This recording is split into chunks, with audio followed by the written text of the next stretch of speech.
Hi guys, welcome to Talkin Down, and this is Adam and Steven. We're here to talk about what we did this week in SWU, and hopefully every week after that for quite a while. Uh, Steven, what did you do this week? What did I do this week? Mostly this week I've been uh, SWU related, anyways. Trying to test out some stuff for the new set. I'm sure most people are in the process of doing that. Um, right now, I'm just trying to find uh, what I'm enjoying, what I think it'll be good but not meta. I Those are the decks that I That's kind of what. typically. Oh, sorry, I don't mean to cut you off, but what like one of my favorite things about when a brand new set comes out is like we have to go back to exploring who we are and what we do, like as a player, not just because something is good. It's like, I've played card games now for, I don't know, 15, 20 years, Pokemon mostly, but the just your background becomes to be part of the forefront of how you decide to explore the next set. And I'm looking forward to, like you said, Vader.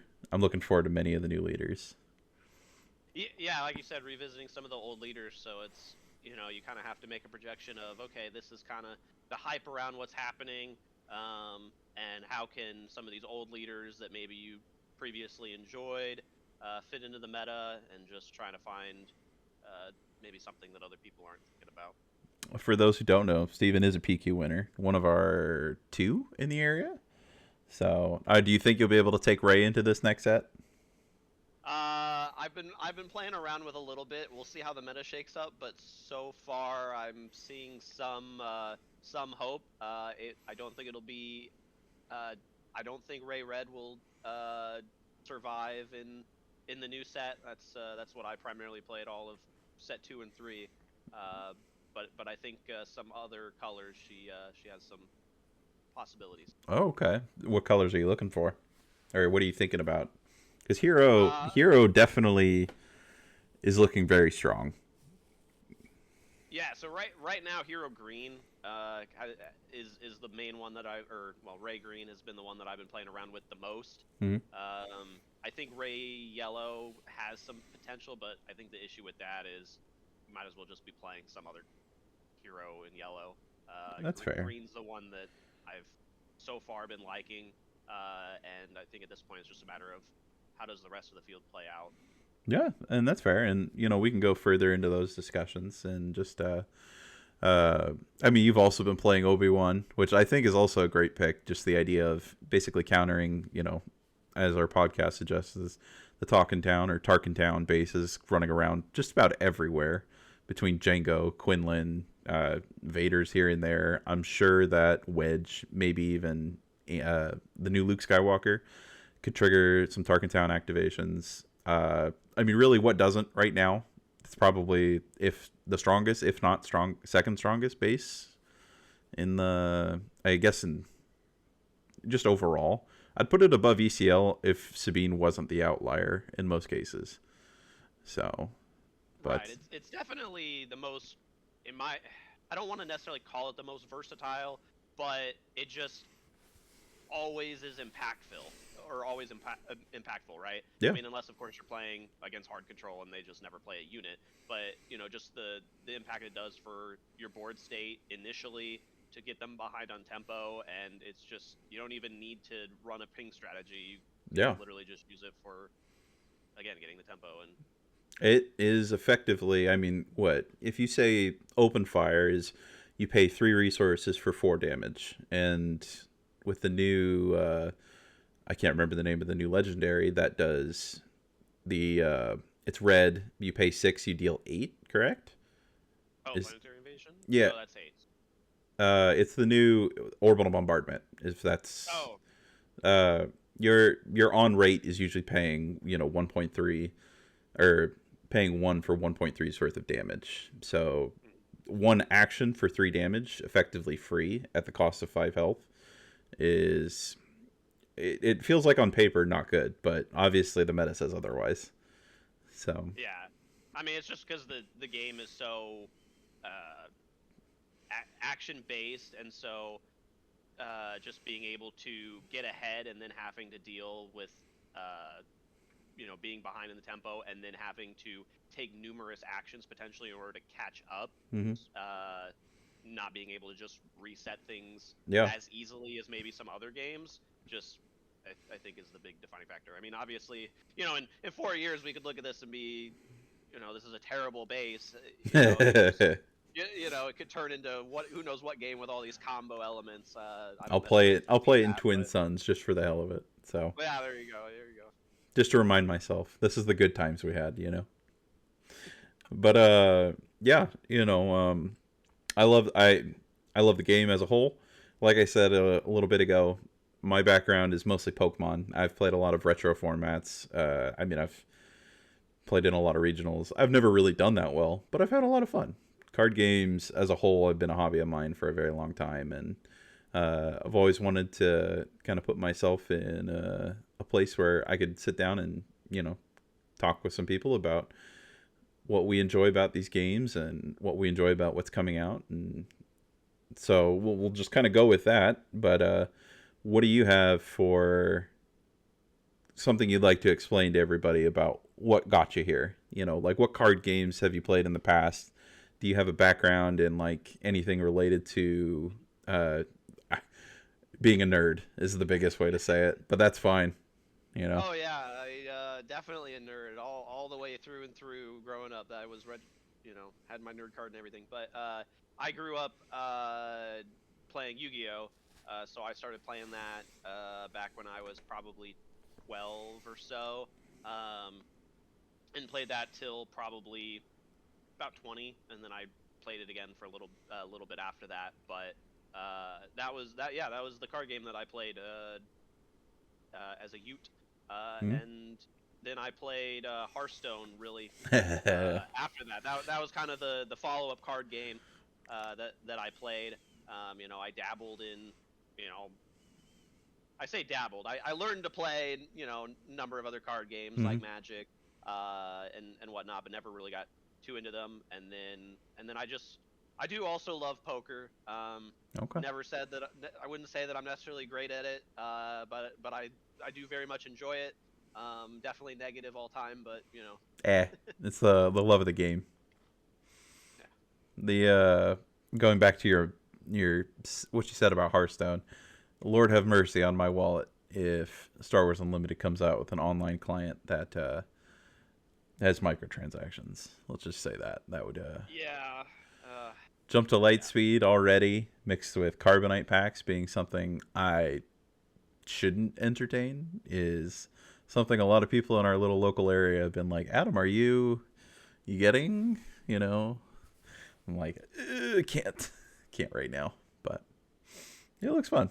I'm so excited for it. I know it's one of our topics here, but it feels like we're about to actually see another half of the game, like what the devs have probably played with for years or a year, who knows how long.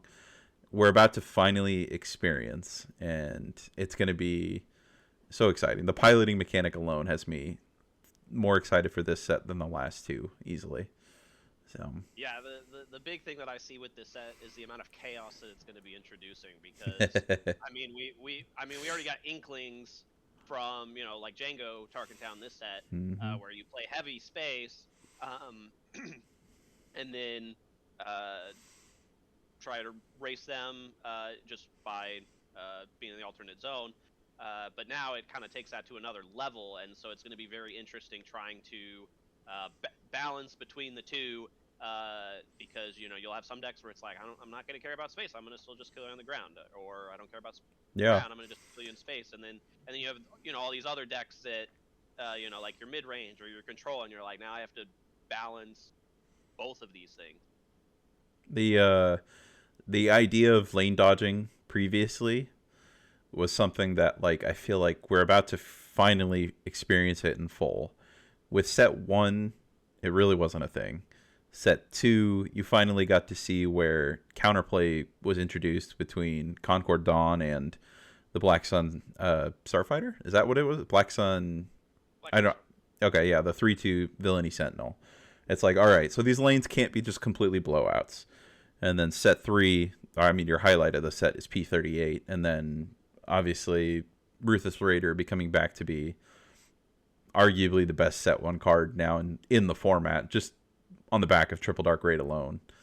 And Django's ability doesn't stop it. And the aforementioned Talkin doesn't create the most enjoyable experience, but also that's not how competitive card games are always supposed to be felt, enjoyed. They're just supposed, this is at its highest level, probably one of the strongest mechanics in the game currently. And we're about to see what that blowout looks like more with, like, I don't know. I was playing some testing, and it's like 9-9 Falcons, 11-10 Falcons hitting for, ending the game in turn 4 before most leaders are able to deploy. So we'll see how that kind of builds up. Yeah, and one of the elements with that too is, I mean, sure, we're getting a higher focus on space or vehicles in general, but yeah, that, like you mentioned, the whole piloting mechanic is introduces a new flexibility of multi-purpose cards, because for the most part, upgrades up to this point haven't really been looked upon with great value, because you lose your card, you're it's a -1, right? You're getting 2 for 1 on most upgrades. Yeah, exactly. So you're at net losing a card compared to your opponent, and now you're getting these multi-purpose cards that you can always either play on ground, which is one nice element. But then you also have this whole element of, oh yeah, even as an upgrade, you're getting all these just blanket advantages. So it adds a level of flexibility, so you don't brick either with your draws. Yeah. And like you're saying with that, the flexibility, it's like some of the testing I've done, mostly Vader, mostly Poe. That's where I'm kind of at. And it's like, well, the ability to be both a space unit and a ground unit that is decently statted, can leave play with eject, can be basically re-enter play as a leader at a 4/5, or the fact the swarm that Vader can put out mixed with, deploying into a unit, creating it, giving it, is it 3/3? I think it's 3/3 for Vader's deploy. I'm getting all their numbers mixed up. That's what a little bit of practice is going to need. But the new Vader leader, I'm pretty sure, I thought was a 5/5. He is a 5/5. Okay. I think it's a 5/5, and then he's a 5/6 unit. on. Okay. Man, still the actual Vader unit itself is that's a 3/3. right. The leader is a 5/5. Okay. Still so well statted. I love that between him and Luke, they're deployed to the ground much as they're deployed to space is like a well-rounded number. I think Luke is better. Like the ability that he can't be removed from something, I guess, completely. There's still definitely ways around it with the current card pool. But I think he has a better footing moving into the meta. I think red leaders have a much better opportunity than anything green. I mean, you look back at the Twilight result sets, and it's like, other than Palpatine, I can't remember a leader that was green that basically provided results that yellow and red and even blue could do. So I mean, you had the limited like Kira greens, and then I think there was a Quinlan green that. Yeah, I'm sorry. Green leaders or command leaders. Oh, yeah, command leaders themselves. Again, I think it's just Palp, and he's got a few different colors that operated, but the meta is so low to the ground aggro. Like we said at the top was, you can't race Django, you can't race Sabine. They're just going to put Palpatine into the dirt for the most of the time, but an experienced player can walk their way through it. And then, I mean, like we were saying, I'm mostly excited for the piloting aspect. It's going to be just a huge flexibility spot, like you said. And the new leaders are just, it's much more thematic. It's almost like you're giving the flavor to players as well. Like, I have a background with X-Wing, the miniatures game. I don't know if you ever played that. I have. No. Just another FFG, formerly FFG, I guess, title. Moved over to Asmodee, but they I mean, this whole set is just memories for me with that game coming back and forth. The I can't never pronounce it. The Kroigan turn is a maneuver you would do with X-Wing, and uh, the twin laser turret upgrade is one of the most hated abilities and cards that was ever printed for X-Wing in its first edition of the game, and they made a K-Wing. They've made a whole bunch of pilots that are almost a homage to what was once previously an FFG title, which is pretty cool. I know you said your favorite thing is piloting. I don't know if you had thought about it. What's the thing out of this set that potentially concerns you the most? Getting my pilots removed by Bamboozle. Oh, Yeah. See, my worry is indirect damage does feel a little strong. Yeah. Yeah, that's my one concern. I Some of the cards with indirect damage just seem ridiculously strong. I think it's also like in the veins of what I was just saying of like the fluffiness or the the flavor of what Star Wars is I think the idea of a super laser blast or a super turbo laser salvo, I don't remember what the name is very cool, but it will probably also create some negative player experiences with the dev hitting your base for 12 indirect damage. That's a lot. That's nothing to like shake a stick at. On top of probably hitting you for 9. I don't know. I mean, yeah, I know you. Like, I know in my playtesting so far, and I'm playing against it, and I'm like so worried about, Dev coming down and hitting me for indirect, and then you just forget, oh, this is a 9/6. You're like, oh yeah, Mm-hmm. I gotta just deal with the unit now. Yeah, and I know FFG has printed a decent amount of removal, specifically this set. We get the what is it? No glory. All I can't remember the blue removal for like 5. Take their unit and defeat it. And I was like, that's a unique mechanic. It helps emphasize Thrawn's card pool a little bit more. My problem with removal in this game has always been is the 1-for-1 is only good until you've fallen behind. And if you've fallen behind too drastically, then and your leader is too slow to deploy, which is obviously the why Bosk Blue is better than Vader Blue. It was in set 1 and set 2. Obviously, on top of the stack of good upgrades it gets, it's like and it has so much potential. Just yeah. ridiculous.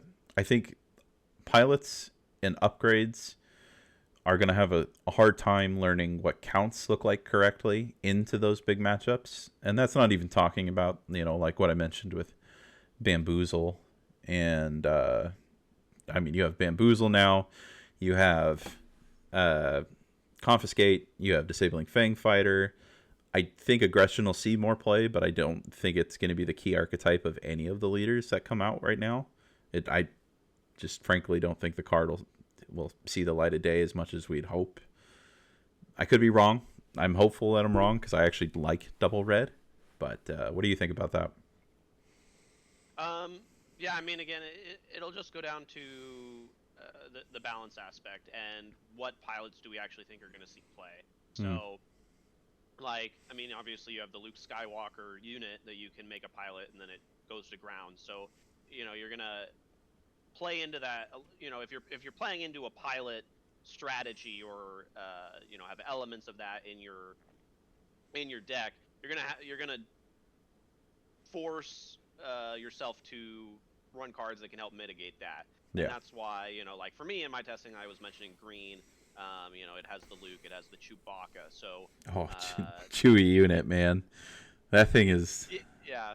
So you have ways to kind of help not get blown out if your opponent's playing upgrade hate, or even just unit removal in general.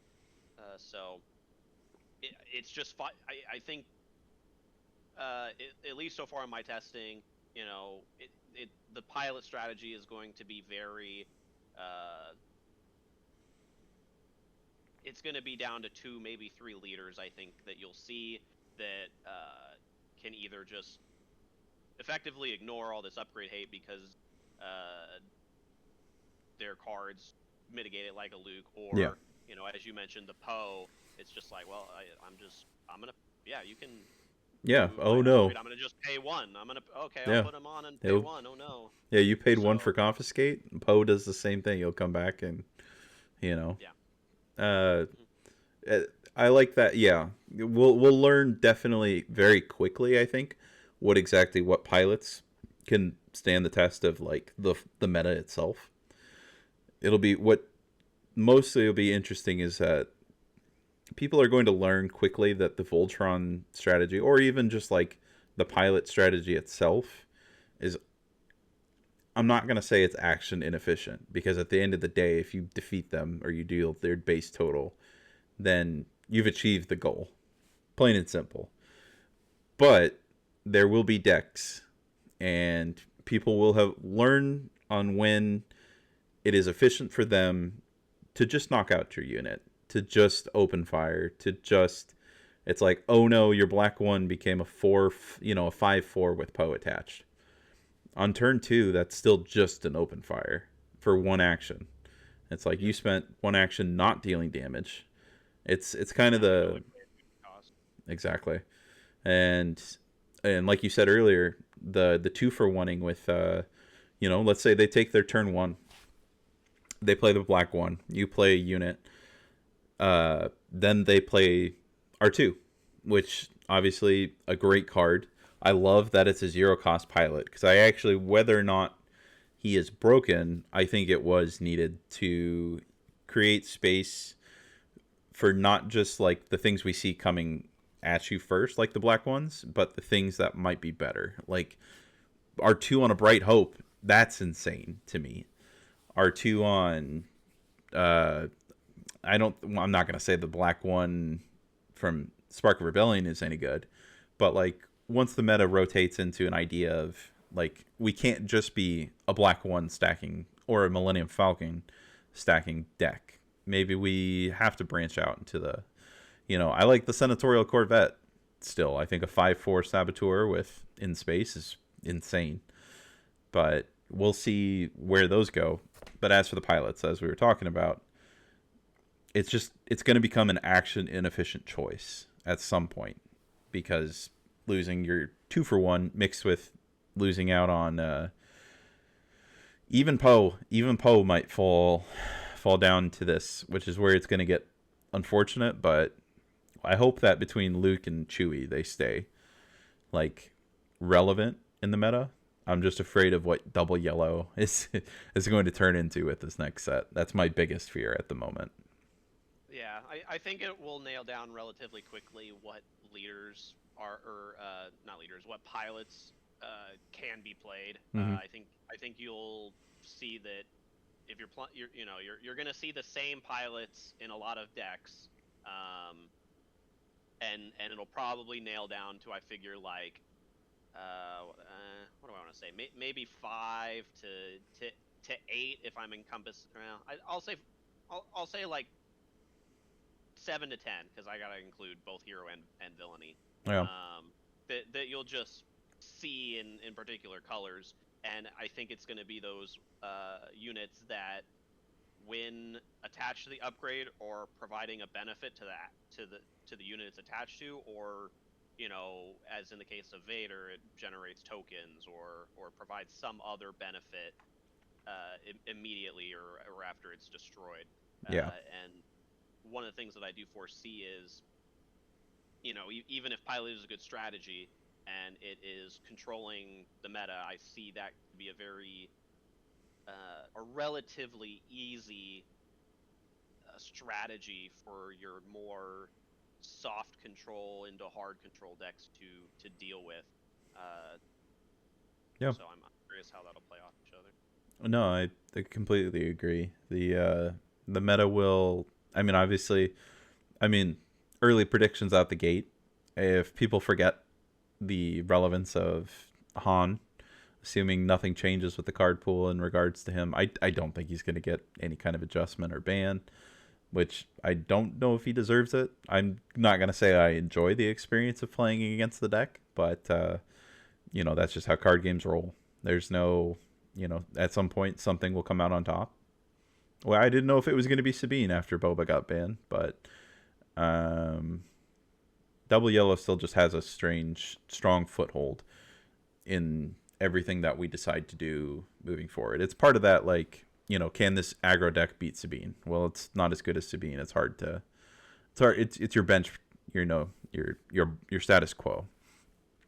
I mean, seeing how like these decks that are top tier of the format and how they'll be affected into next set, like with your Han, for example. I mean, sure, it's getting some new cards because you're getting the new Han unit, which I think is a 5-drop. So you can effectively probably just drop Zori Bliss, right? Or Yeah. if you're playing that, I don't think you need that as a smuggle card. I mean, sure, it's nice, but you have that, and then I think Sabine just inherently, not necessarily got weaker, but the strategy is not going to be as effective because if you are playing against a lot of space decks, your strongest combo is not going to be able to be used. You're not going to be able to ECL your record in for game anymore. True. Yeah. So, they'll avoid the late game closeout that record kind of always provided, assuming they just lean far to the space route. Yep. And Sabine's not.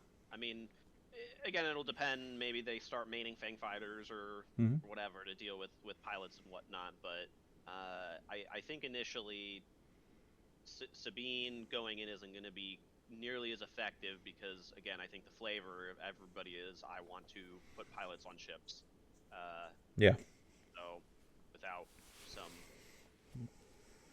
relatively drastic changes to the lists to account for that, I see it not just being the aggro deck that's tier 1 and the best deck at the start of the format because it's a new format and other decks need to adjust.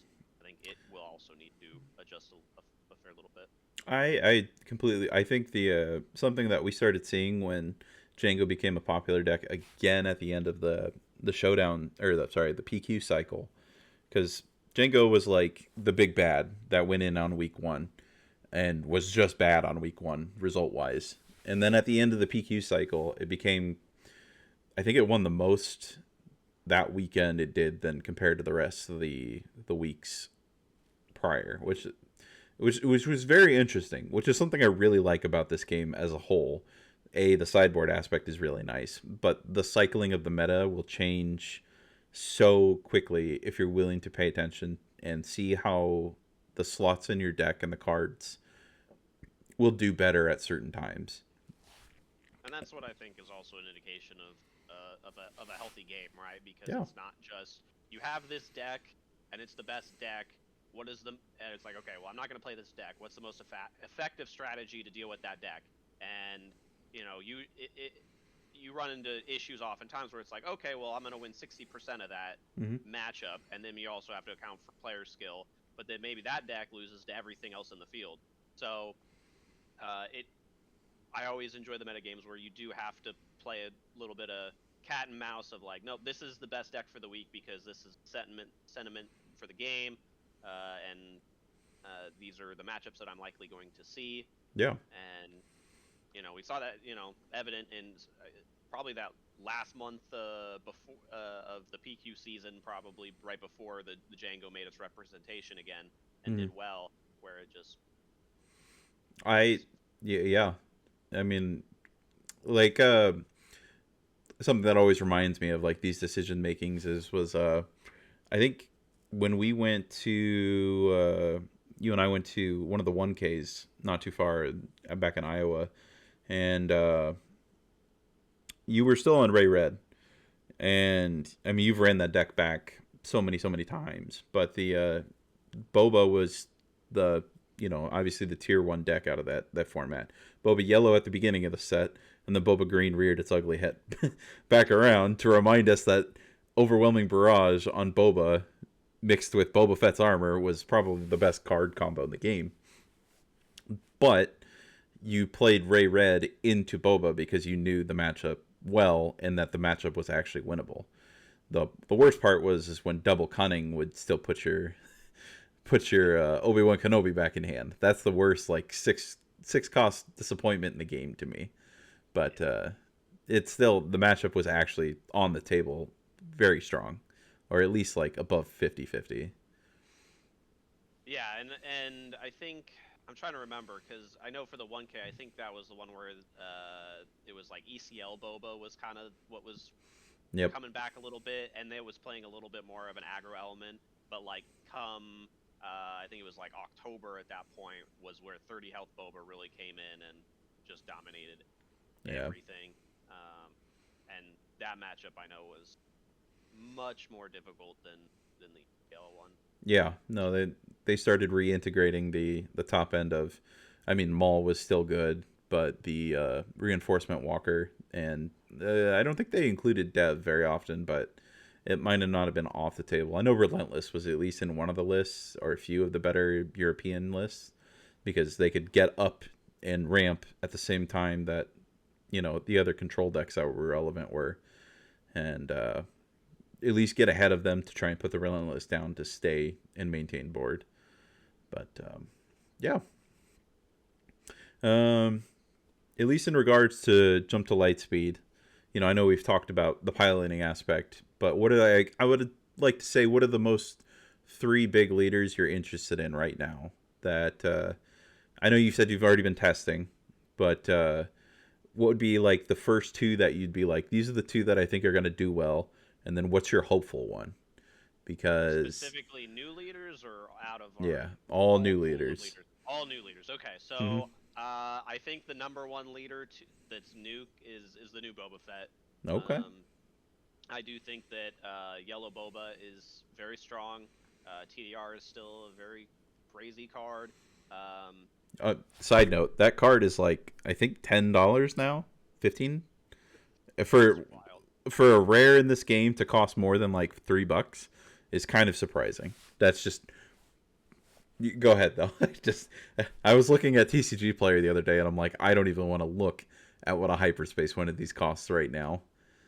So But yeah, I mean, I think the new Boba leader because with yellow, you have so many options for indirect damage. Like you know, I kept telling people that in some of my games so far, uh, Boba hit me one time for 0 damage with the TIE Bomber. So he only attacked with that unit one time, and at the 4 resource turn, I had 10 damage on my base, all from indirect damage, and he had really only attacked me once. So you can account for the 3 damage from that or yeah, 3 damage, right? It's not four. that's Three wild. damage from Yeah. that.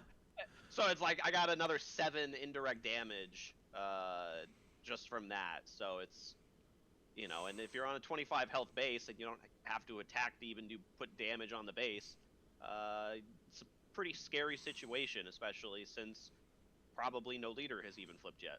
Yeah. So you said Boba Yellow.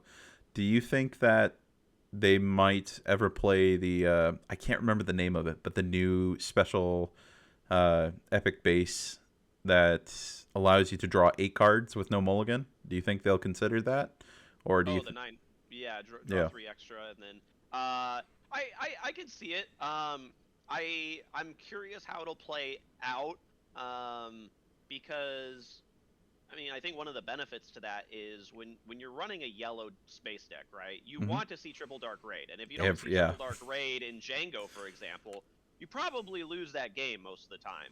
So, you know, Django obviously doesn't have that benefit because it's already a yellow hero. Yeah. So, and I've seen people playing it already. I don't know. We'll see what happens. I don't know that, you know, in the mirror matchup, for example, if that 3 health will significantly matter, we'll have to see. That's a good I point too. definitely think it's a very good card, but I mean I think the main element of it is just you want to see your triple dark raids, and being able to see the extra cards initially will really help with that. I couldn't agree more. The concept of the bases, at least in this set, have been something that have intrigued me a lot. Thermal oscillator specifically is also like uh very it's a very statistically efficient card. The amount of HP you lose though might be detrimental in the regards to like things like I said earlier, these super falcons that if you don't have the answer to it on the turn that they put that Chewie on there, it's like you will lose either the game in 2 turns or 2 actions. They attack that turn, and if you can't deal with it the next, then that's just kind of it. But I think the unique thing with that particular base is that it's yellow, and there is no other yellow base that's competing with it for, doing something more, right? Thermal Oscillator, obviously, you have Tarkentown to compete with, so. Yeah, and that's what's kind of cool right now is that, like, I mean, if you look back at the Twilight set statistics, I haven't looked in at least, I don't know, probably about 2 weeks to see that if security, I can't even remember what it's called. What's the blue one? Complex? Yeah, Security Complex. Thank you. It's in the cube, but I just haven't. No one even drafts it. It's not that good. That's not true. I had to play against it in the last cube. Oh, you did? Okay. I'll have to remember see who put that in what list. But Security Complex outside of cube, I guess, is probably the least performing special base that is printed, if I'm not mistaken. And I think the yellow base is the one. I think Jeddah was at least within some of the Kylo lists that were early on in this PQ season. But maybe I'm wrong, and someone could fact check me. I thought Security Complex was used more because of Grand Inquisitor play it. Has anybody top 8'd with Grand Inquisitor? Oh, no. Okay. No, you're good. I was just like, oh. I was just talking holistically. That's fair. Yeah, I could see that. As an overall play, yeah, Security Complex is probably a more played card. In the regards to PQ results, I think Jeddah has some, while Security Complex has none, if I'm not mistaken. We'll look it up later, or not. I don't know. All right, so you've got Boba. That's your think it's going to be good. Do you have another think it's going to be good? Like right out the gate? Good right out of the gate. I mean, the obvious answer is Poe. Mm-hmm. I mean, just you're gonna be able to play pilots for cheaper. A 2-1 upgrade for 1 is pretty good. Yeah. Sorry, I was thinking a wedge there. So yeah, with Poe, it's definitely good. It's also playing this element of like now there are 2 of them because of eject. So there is this fear of like, oh man, I can't get ejected, right? If I get ejected, I lose. That's going to be a sentiment that a lot of people are dealing with. So you're going to have that little element of that going on the whole time. I don't know if people realize how efficient eject is with Poe, just in general. The ability to pay 2 to play a 4/5, whether it's exhausted or not, obviously, it could have already once, twice, maybe even 3 times that turn produced 2 extra damage on every attack into their base, and then you pay 2 once to draw a card and create a 4/5 ground unit is absurd at the highest level. But like go ahead. The fact with that too is it's not just any regular unit. It's a leader. Yeah. You can't like even in the case of where you were afraid of a Zuckuss coming down from now there are 2 of them. It's like, well, you could waylay it, you could fell it, you could do these things. With that leader, you can't you can't get rid of that as easily as these other cards. Yeah, that's where like what I was saying a while back, the bamboozle is going to be just an interesting thing with some of these pilots. But yeah, no, I'm in the same boat. I think both of those are very good. I'm excited for Poe, personally myself, and then after that, I'm just hopeful that Vader is good. I'm just a big Vader fan, but I also would like to see, and the one I think that is good is going to be Piet. Between Piet and Poe, those are my probably 2 that I hope I want the most, or that I think are going to be your standouts. Piet. See, my tier 2 is Thrawn and Piet. That's fair. the only reason I don't have Piet that high on the list is, and I can't say it's probably not a justifiable excuse, but every time I play against that deck, it just feels like they have dead cards in hand, and I can't, like, I haven't played it, but every time I'm playing against it, it just it just feels like they just never they just never have it, or they've got Fair. their one threat. You deal with the one threat that they get to cheat out, maybe two, and it's just weird seeing the P. Like every time I play that, it's like It I'll let is. Piet sit on the board the whole game. So Yeah. all their capital ships are two less, and I'm like, 2 turns go by, and I'm like, well, they haven't put Yeah. a capital ship. Like, so it's just weird. Well, I mean, it is the definition of what on curve looks like. Obviously, it plays ahead of it because of his ability, but also like they're gonna play one card a turn. And if you look at that at the beginning of the match, you're already either ahead, understanding like, all right, they cannot trade with 2 units, especially if they're playing mostly in space. So you just go to mostly ground, and it's like, all right, if they've got the overwhelming barrage, that means they're not playing a ship that turn. Yellow loves to see this already. I mean, like I said earlier, waylaying a or cunning anything that puts a unit back in hand is just like it's gonna make a Piet deck just, I don't know. You can't play one card a turn and only or one action a turn and be efficient into most of the current meta. Like, yeah, Django will just feast upon someone playing Piet. But I like Piet because of the idea that like if the meta develops in a way that mid range becomes a more prominent strategy, oh, I hope it does, but I don't think it's going to because mid range and aggro kind of get blurred because of tempo. But I think that Piet could have a foothold at least, like kind of like Sabine does. It's like you have to be this tall to ride this. This is the bar, and Piet will make that bar 2 turns earlier because it's Avenger on 7. It's Dev on, 7. It's and then it's just blowing up their whole board. And if you don't have the answer, what are you gonna do? And the benefit it has to help keep up is they have a 5 deploy leader. Yeah. So Even at his 2-7, that's a body. That's a relatively tall body, especially with a deck that's almost always running resupply. It's like okay. Yeah. And then what is your? You said Thrawn and Piet, correct? For your your hopefuls. I have Wedge in there too. I think Wedge Yeah. can do some interesting things, but uh, it, it really is a hopeful. I don't foresee it being that great of a deck, but it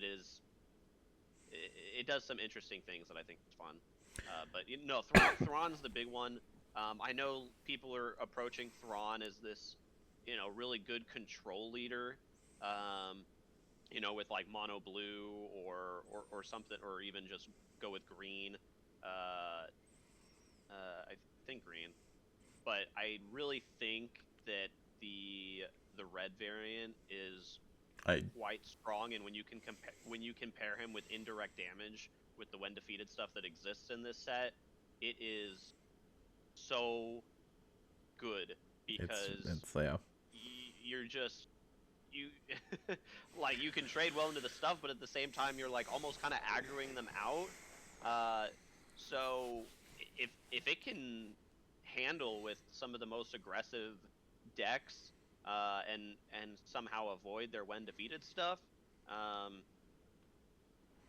uh, I think it'll be very good, because I think it's going to be very difficult for anything that's not control to deal with it, and even control is probably going to have a tough time dealing with it, just because you're Mm-hmm. getting so much value and free damage, and I think it brings in some cards that were frowned upon before, like I think Val is great for that deck, Yeah. because for experience that you can just apply to something, and that's some math that people can't handle.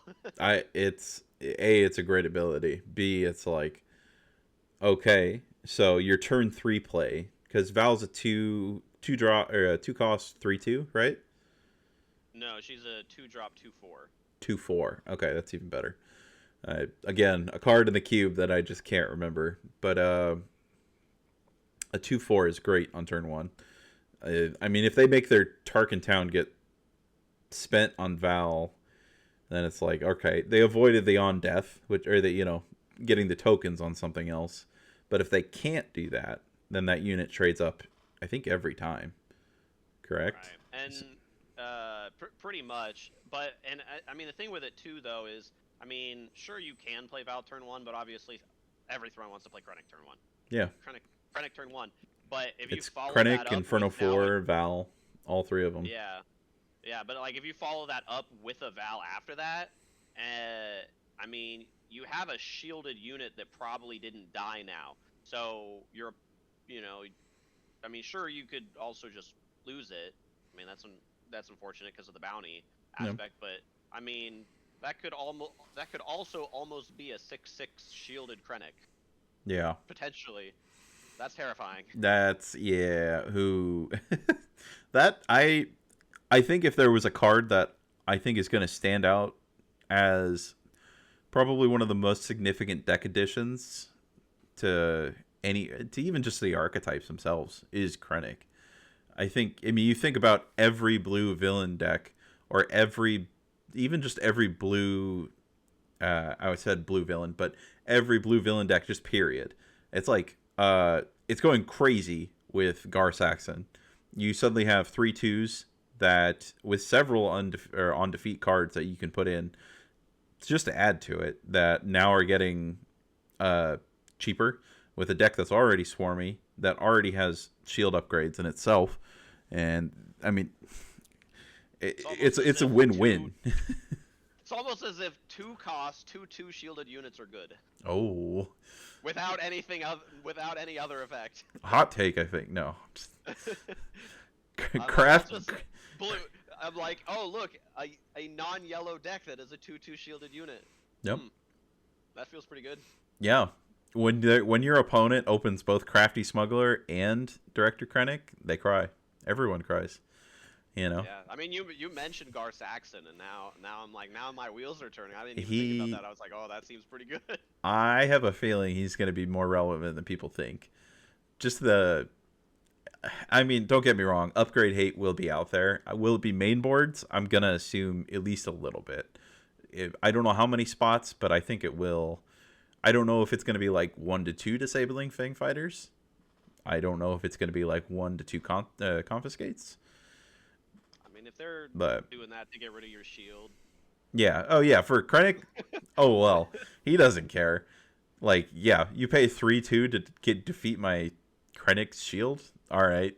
Oh, no.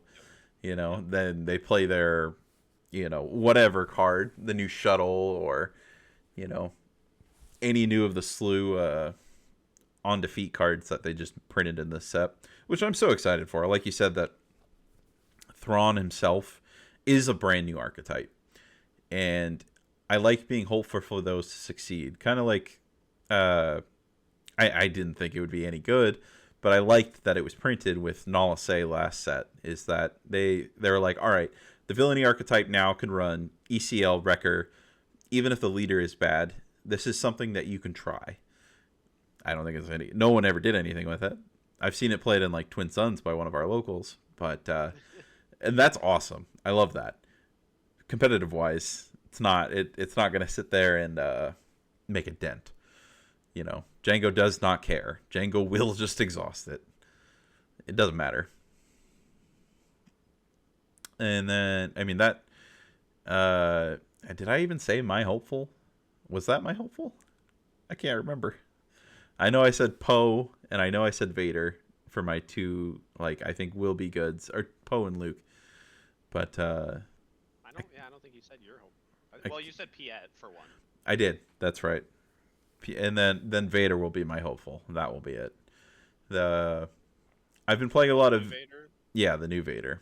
I mean, I would love to see old Vader get good or get better. I know someone did top 8 at a PQ with it in this last season, and that's awesome to hear. I've been a big fan of the deck for a very long time.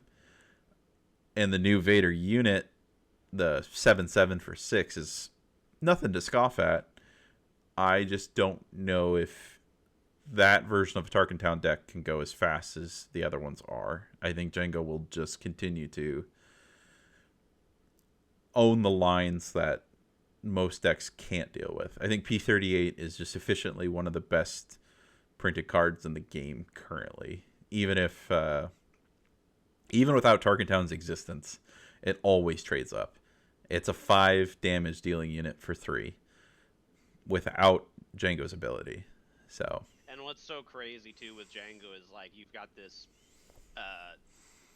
hope or this mentality going into the set of putting, uh, upgrades on units, and Django's okay with that because now you have 2 dead cards no. because I exhausted it. So, I mean, Yeah. we all know Django's still going to be a very good deck. Yeah. I think the biggest issue with the deck going forward that will cause it to lose games is the fact that it runs Tarkin Town. But maybe that changes. Maybe they no might. longer run Tarkin Town. I mean, at one of our local PQs, we saw someone playing Django 30 HP, and it's like that's not a bad call by any means. I don't know if it's as efficient as it could be, but in a meta that, if your opponent's not ready for it, that's also the surprise factor. And you got to learn to adjust your plan as soon as you set down at the table right then and there. Like, all right, he's not going to Tarkin Town me turn 1. What do I do? Do I just continue to play my lane? And then you get to learn what else he has in store. But that is the other thing too, I wonder with Tarkin Town going away for Django is because with all the additional potential ships that Django wants to play, you might see your ISB agents going away and no longer played, and that's a big proponent of being able to play Tarkin Town. So that's fair. I would not be shocked if they start playing 30 health, or if they play how much health is Oscillator? 27, I think. So yeah, they could play Oscillator with the same idea of playing the yellow one. As I want to see Triple Dark Raid. Yeah, your deck is 5 cards thinner, increases some actual insane odds for by the turn that you would play Tarkin Town. Your percentage has gone way up, and mixed with those new ships. I don't look forward to it, but I know that I'm gonna get Triple Dark rated, and they're gonna hit a dev, and the game will probably end that turn quite often in the next coming months. And I would not plan around trying to not be hopeful for it. So that's okay though. I think dev is going to be a card that helps define the way we build decks moving forward. The 9/6 is a little spooky. I'm not gonna lie about that, but I will appreciate that it does have more of an amount of health that we might be able to actually deal with faster. If it was any more health, and it exits ECL range or range for decks or cards that you would play turns prior to deal with easily. So, yeah. I mean, as we're going into it, it's like I'm just getting more and more excited for the pre-releases. I think we've got, I don't know, we're in here in Omaha, but 6 pre-releases that I'm aware of at a few different stores. Are you going to as many as you can? Are you going to 1 or 2? Like, what is your plan? I don't think I forget how many I went to last set. It was 2 or 3. I don't think I'm gonna be able to hit as many this set just because we've got some schedule overlaps Yeah. that would, or just it's gonna take up my whole day because there's just one after the other. I know we have a lot on the Saturday for the pre-release, but I'll probably hit up 2 for sure, maybe a third, but main thing I'm excited for is the fact that you can buy product on pre-release day. Mm-hmm. So it's not the same as some of the earlier sets where you're like, oh, pre-release, I get the cards, and maybe I have better odds to open the showcase. It's okay, we're gonna go to the pre-release, and I think everyone's mostly excited for Yeah, just being able to get their boxes or now their carbonite packs. I love the idea of stores getting to sell their product upon pre-release schedule. At least that window Yeah. that they give them. I know that this would be counterproductive to it, but I would hope that other store, like let's say pre-release windows start from, I mean, I don't actually know what day everything comes out, but like let's just say it's the 7th of this month is when pre-release starts. I think that's next Friday, but Yeah. that's the window and pre-releases can begin. I wish that stores could sell at pre-release because it feels a little bad for one store that has a pre-release the following weekend, but the players that pre-order their product on that weekend from that store now have to wait a whole week compared to these players that get to play here in 6 days. You That's know, fair.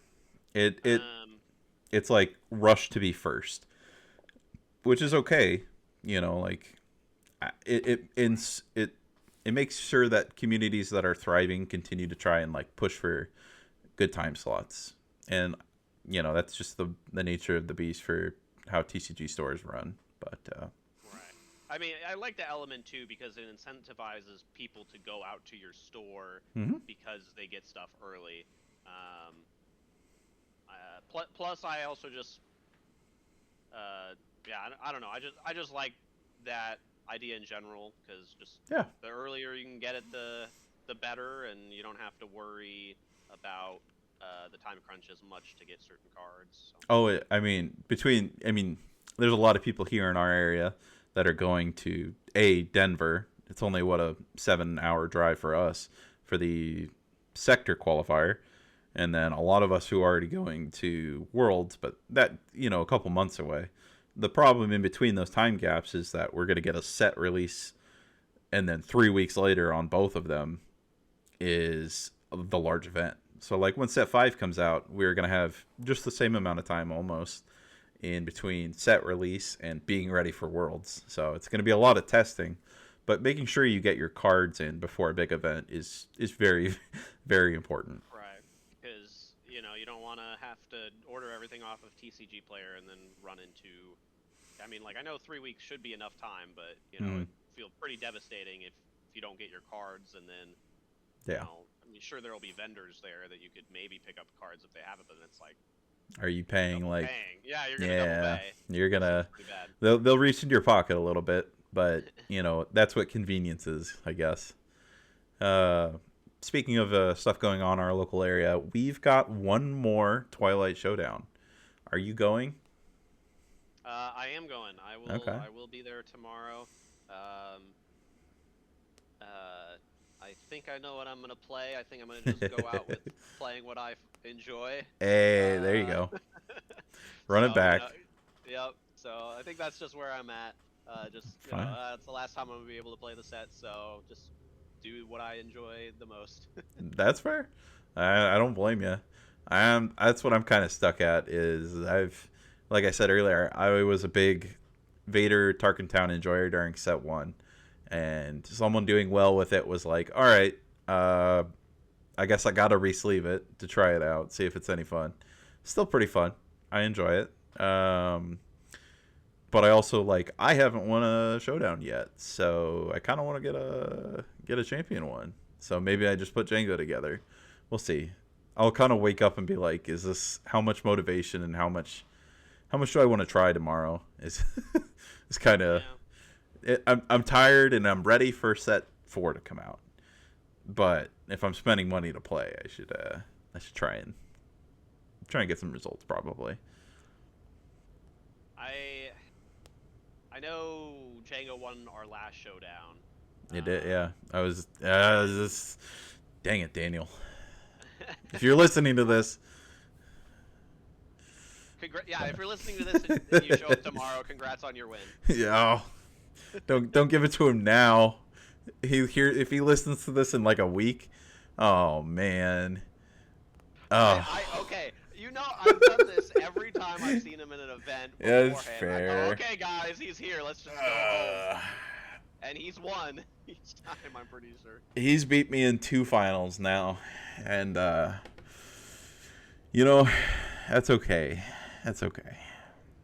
I learn a lot. I learn a lot every time I play him, though, and that's probably one of my favorite things about this game is that even on your mistakes, and then on a game that you're going even with someone, the better player will usually win because of that experience.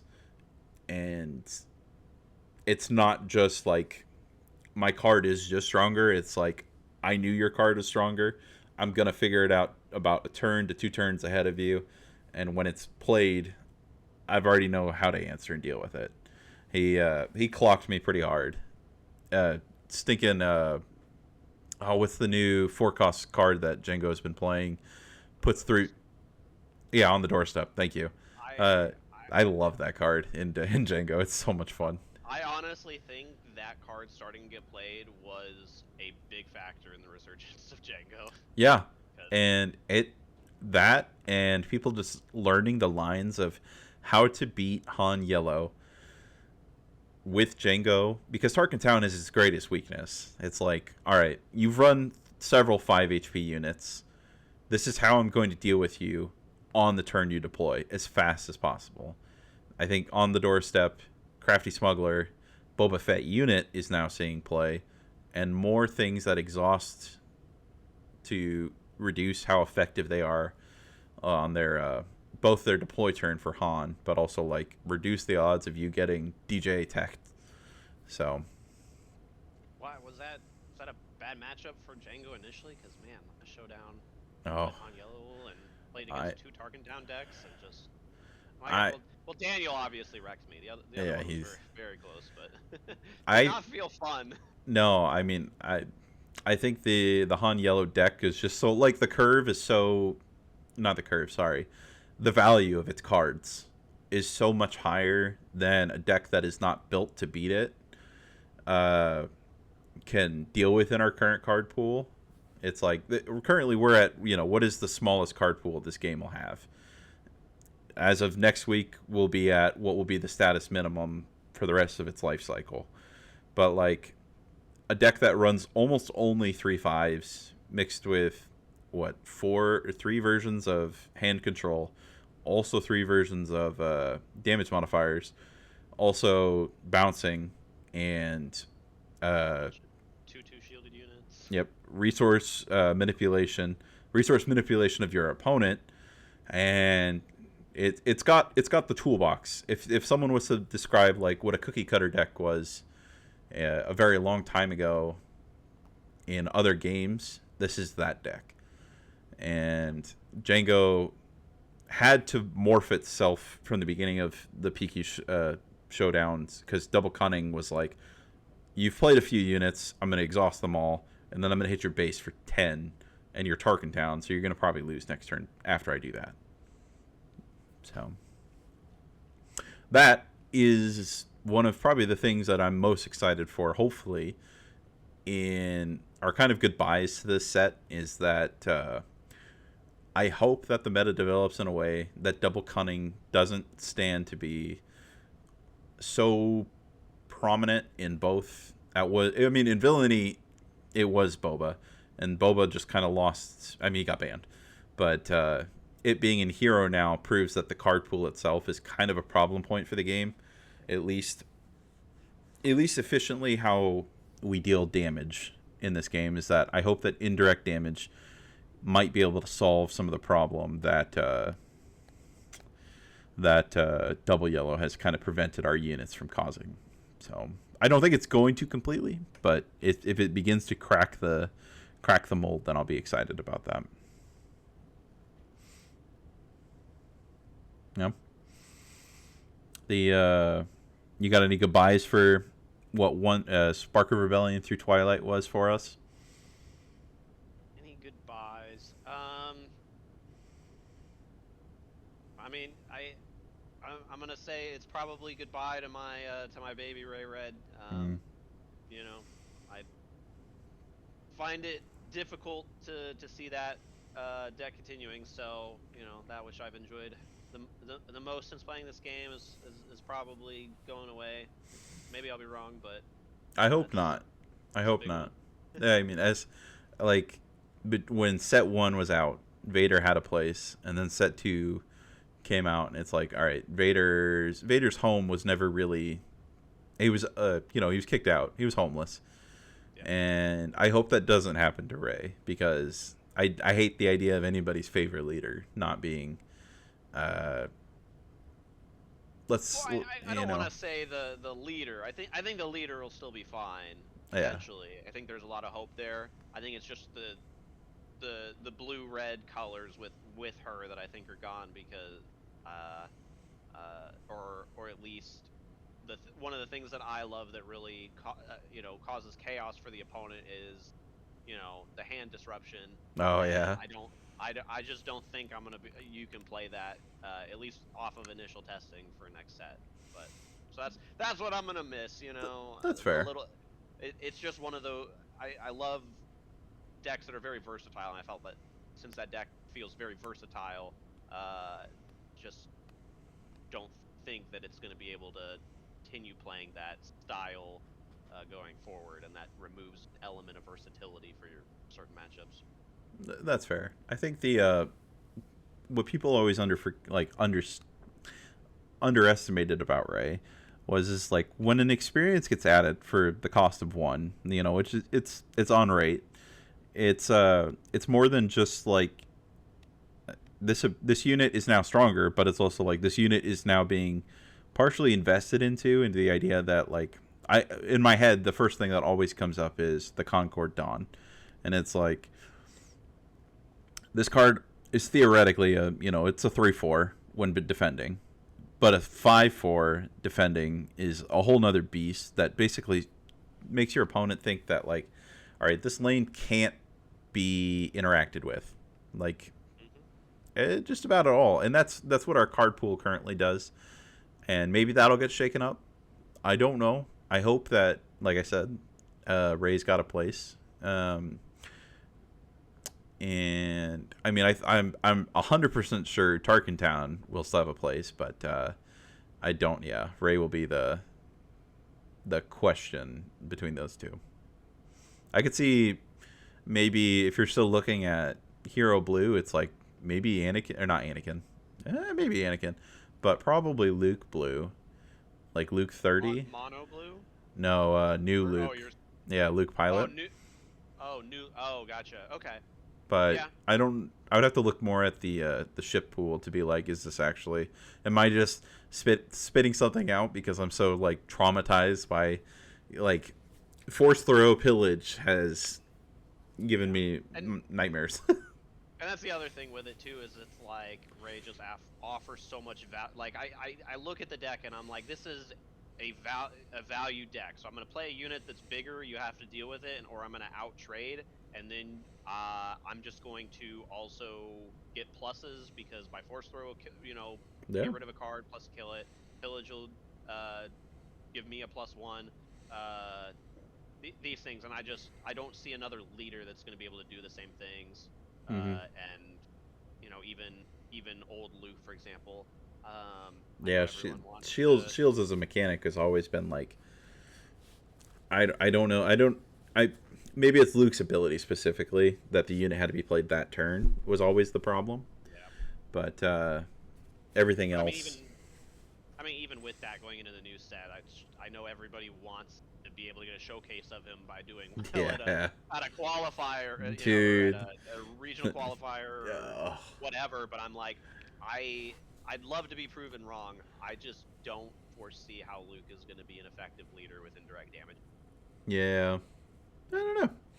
I'm excited to find out, and in about a week we'll kind of get to learn at least how the general public, those who aren't already pre-testing, or get to kind of see how these cards interact with the card pool itself, or just like everyone will get to learn how bad Bamboozle feels. Who knows? But yeah, I think that's a nice little wrap on our goodbyes. I've had a lot of fun, obviously, with the game since release. Sets 1 through 3 have been a joy. Obviously, Boba Fett being banned was a need. I don't think again. Yeah, thank you, FFG. I mean, I'm serious. That probably made for the most interesting PQ season that we could have asked for. Like the health of the meta is still good.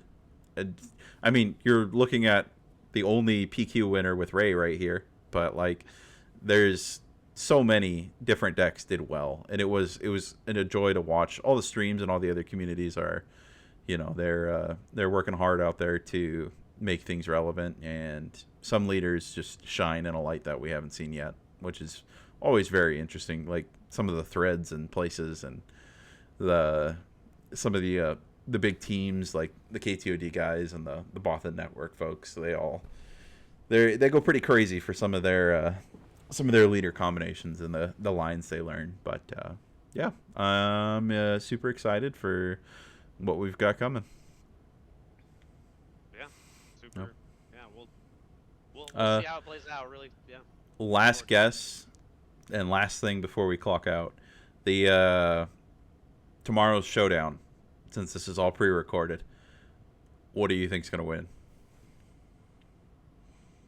Oh, what's gonna win? I mean, well, the easy answer is whatever Daniel plays, right? Ah, fair. But I don't know why. I am going to say he's gonna eat. He's just gonna take our resident Palp Green player is gonna take it. That would be awesome. I just sold him my Palp showcase, so I would love to see that happen. So nice. I don't know how he does it. He's crazy. I love it. With ECL. I mean, now I don't know. I think he got converted to 30 HP. So I guess we'll see what happens. I mean, maybe if whoever wins and they want to, we could sit there and talk about it with them. So yeah. Alrighty. Well, I think it's a good spot to stop. And as always, everybody, if you want to leave a comment down below and let us know, what your favorite things are that are coming out, or what your goodbyes were to Twilight and the sets we've had so far, put it down below. And everyone, take it easy and have a good rest of your evening. Peace out. Any ideas that you have for set 4? Oh yes, actually, yeah. Give us your, your two best and your hopeful. Well, that would be also great to see. So. But, yeah, may the force be with you, I think. Or keep on talking about something. I don't know.